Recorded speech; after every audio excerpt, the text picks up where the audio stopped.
Hey there, I'm Flashback Guy, but you can call me Gregorios, because I am well acquainted with the lore of Sonic the Hedgehog. And yet this video has nothing to do with Sonic himself. So one day I was browsing through Sonic Retro's wiki, business as usual, brushing up on information I already knew about the franchise, and maybe learning something new along the way. Like how Vector the Crocodile canonically dislikes his landlord, or how in the earliest draft of the Sonic the Hedgehog Bible, Sonic's dad dies by falling into, quote, a gurgling, festering vat of toxic waste dumped in a nearby pond. Maybe that's where Sonic's father went in Sonic Underground, and it was during that brush-up that I looked inside the internal documents category where something interesting caught my attention. Something interesting that I haven't found any other parts of the internet mention other than the Sonic Retro page in question. The renaming of Miles Monotail. Pitched by Sega of America's then Director of Global Marketing, Al Nilsson, the renaming of Miles Monotail was created during the development of Sonic 2 as a potential name for the character who would become Sonic's new partner. However, the name did not come to pass, with Miles Tail's Prower ultimately becoming the true name for the character, and Miles Monotail would be lost to the dust hills of time. Until Nilsson revealed the pitch to the public in the 2014 book Console Wars.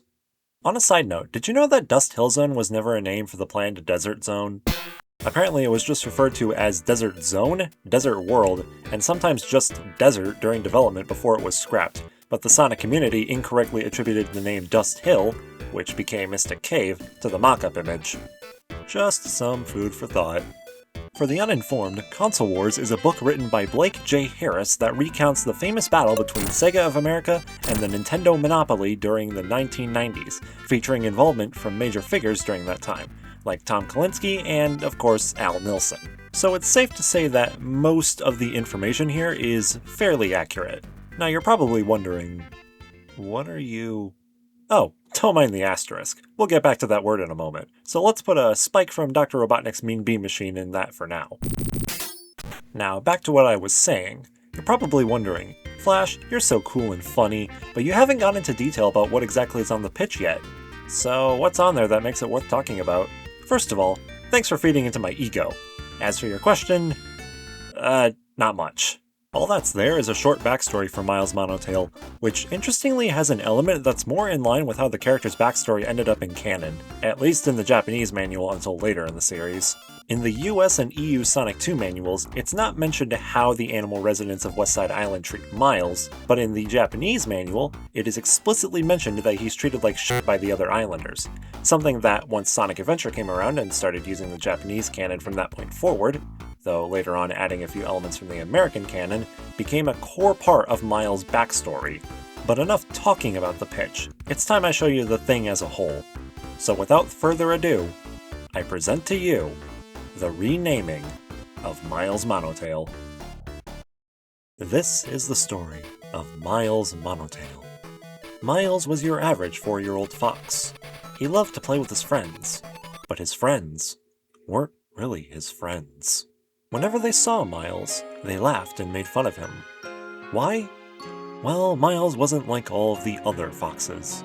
Miles Monotail had 2 tails, and as kids tend to do when someone is different, they make fun of him. It didn't help that Miles sometimes tripped over his second tail and went rolling down the hill. Coordination was not one of Miles' virtues. Because of the rough time that his friends gave him, Miles became very depressed. One day, he was walking along with his head hanging down, when a blur and a whoosh crossed his path. There's only one person who could be moving that fast, and that is Sonic the Hedgehog. Miles thought Sonic was the greatest person in the world. Miles wished that he could be as cool and coordinated as Sonic was. And most of all, he wanted to meet Sonic. This was his big chance. Miles took a deep breath, and at the top of his lungs yelled out, "Sonic!" The blur that was Sonic turned around and stopped in front of Miles. "Ya called?" said Sonic. "Oh, Sonic, you're my hero!" exclaimed Miles as he ran around and around Sonic.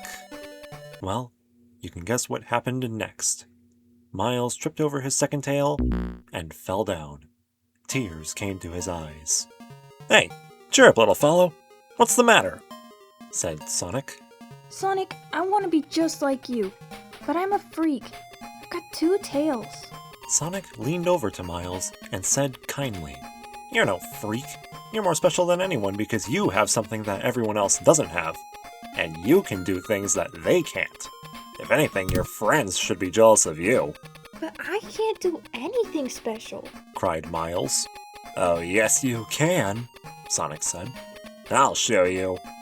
You're about to enter Sonic's Special Training Camp." Well, Miles couldn't be happier. His hero took him under his wing and started teaching Miles how to use his 2 tails to their best advantage. He showed Miles how to curl his tails up under his body so that he was like a very aerodynamic ball and could do Sonic's famous supersonic spin. Sonic then taught Miles how to use his 2 tails as a helicopter rotor so that Miles could fly around. Even Sonic couldn't do that. Needless to say, Miles was ecstatic. He was special, and when his friends saw what Miles could do that they couldn't do, they became very jealous. But also every single one of them wanted to be Miles' best friend. But Miles had a new best friend. Someone who believed in him. Someone who was his hero. And that friend was Sonic. Sonic was happy that he could help his buddy gain new confidence and new abilities. "See, Miles? You are special because you have 2 tails. And because of that, I'm going to give you a very special nickname. From now on, I'm going to call you Tails, because you should always be reminded that you are special because you have 2 tails." So from that day forward, Miles Monotail became known as Tails. One developer was even moved to tears. And to be frank, I don't blame them. This is a pretty well-written backstory, and interestingly enough, most of it would help shape the canon backstory for the character going forward. Minus the part about Sonic's special training camp. So now that the context has been presented, the question now goes from why Miles Monotail to why not Miles Monotail? Because the rest of STI already came up with a better name. In a 2023 interview with Japanese web magazine Beat 21, Yasushi Yamaguchi, the creator of Tails, stated that he credits the naming of the character to the entire Sonic 2 team at Sega Technical Institute. And while the whole team probably didn't have a hand in naming Tails, we know of a few who did. See, even when the design of Tails was finalized, Yamaguchi still didn't have a name for him. He was just referred to as Fox.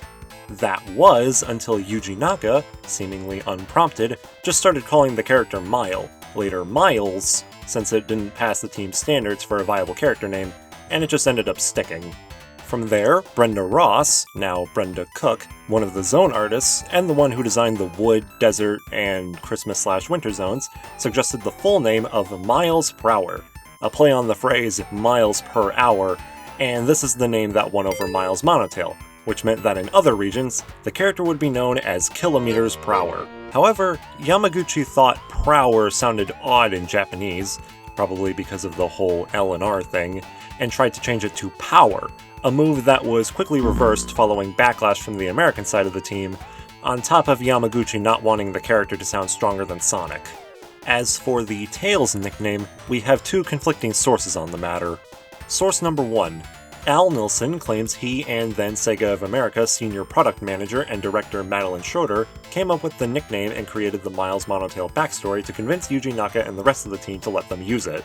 And speaking of Naka, source number 2.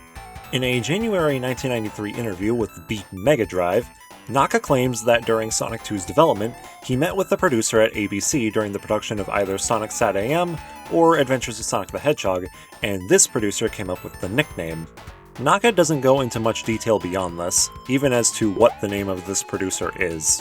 Giving both of them the benefit of the doubt, it's possible that both of these stories could have happened at the same time, and neither were aware of each other's plans at the time. And now, without any smooth transition whatsoever, it's time to address the elephant in the room. Or in this case, the word with an asterisk that got impaled by a spike from Dr. Robotnik's Mean Bean Machine. Oh, shit. I apologize for lying by omission earlier, because there's a critical piece of information I intentionally left out for the sake of increasing viewer retention. You see, Console Wars may not be totally 100% accurate. According to Sega Retro, the book was written with reconstructed dialogue and dramatized versions of actual events. Now, I get why Harris did this. For one, he was just trying to tell an entertaining story, so dramatizing the events that unfolded keeps the readers engaged. And two, we didn't have the full picture back in 2014, and we may never have it. A lot of new information has come out in the years since the book's release, like the Brenda Cook interview. In fact, the book states that Shinobu Toyota, the producer of Sonic 2, came up with the Miles Prower name as a compromise. So now I ask, is Console Wars a verifiable source of information? Probably, but I wouldn't trust all of it given how certain events were changed for the sake of storytelling. And to be honest, I've barely read any of it. I just read the part that had the Miles Monotail pitch. In fact, part of the reason I made this video was because of the opportunity to plant my YouTuber flag on it, in addition to not seeing anyone else mention it. I don't even own the book. The link here leads to a website version. Maybe give it a read yourself if you're curious, but take it with a grain of salt if you're not sure which events are dramatized and which aren't. So, if there's anything else you should take away from this video, what should it be? Miles Monotail is an incredibly fucking stupid name, and it makes zero sense because he has two tails!